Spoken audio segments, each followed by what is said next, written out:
Le SCO à la relance en Coupe de France. Après sa désillusion contre Châteauroux en championnat, l'équipe d'Angers veut absolument relever la tête dès samedi contre Quevilly à l'occasion des 16e de finale de la compétition. Face à un adversaire qui évolue en CFA, donc hiérarchiquement inférieur sur le papier, les Angevins partent largement favoris. Mais la vraie question qui se pose avant cette rencontre, c'est celle-ci. Les joueurs de Jean-Louis Garcia ont-ils digéré leurs mauvaises prestations et leur défaite 2-0 face à la Berrichonne en milieu de semaine? C'est clair qu'on a pris un petit coup dans la tête parce qu'on pensait faire mieux là-bas, vu les dispositions dans lesquelles on était depuis quelques temps. Mais bon, ça fait partie aussi du métier. Des fois, il y a des surprises comme ça, on passe à côté d'un match.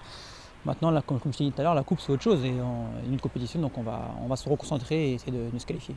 Une autre compétition et des enjeux complètement différents. En cas de victoire ce week-end en Seine-Maritime, les Ligériens accéderaient aux 8e de finale. Cela ne leur est plus arrivé depuis la saison 2007-2008. Autant vous dire que les Angevins sont gonflés à bloc. Et ce n'est pas Jean-Louis Garcia qui insinuera le contraire.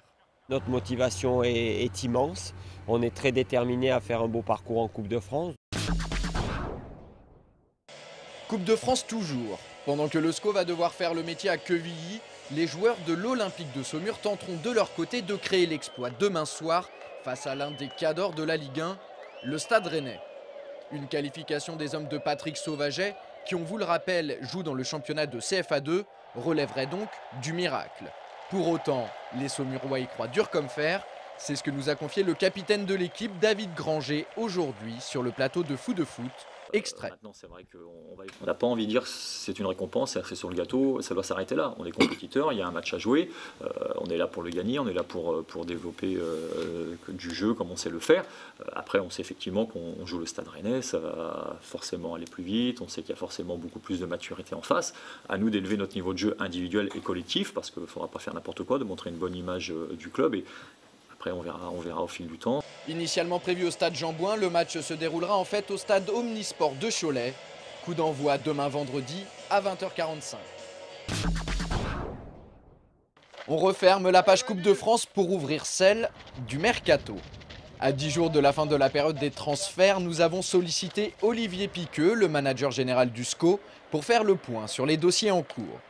Vous avez très certainement entendu parler de la rumeur concernant l'éventuel prêt pour 6 mois de l'ancien Angevin Paul Aloé-Folou.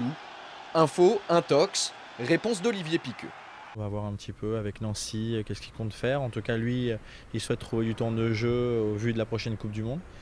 Donc ça pouvait être une belle opportunité. En tout cas, ce qu'on s'est dit avec le président et le coach, pourquoi pas lui donner cette possibilité de trouver du temps de jeu chez nous. Et qu'en est-il de la piste menant au Nantais Claudio Quechero? On est attentif, mais ce n'est pas une cible en tout cas prioritaire pour nous. On regarde un petit peu ce que compte faire Nantes. J'ai vu qu'il n'avait pas joué le dernier match, tout simplement. Mais voilà, on va suivre avec attention, mais ce n'est pas le sujet en tout cas de notre recrutement aujourd'hui. Olivier Piqueux nous a également confié que Johan Tribault est sollicité par l'Uzenac, formation de national. Le milieu de terrain du SCO devrait s'y rendre pour y effectuer un essai. Les dirigeants angevins ne seraient pas contre un prêt jusqu'à la fin de la saison. Nous vous tiendrons bien évidemment au courant de l'évolution de ces différents dossiers.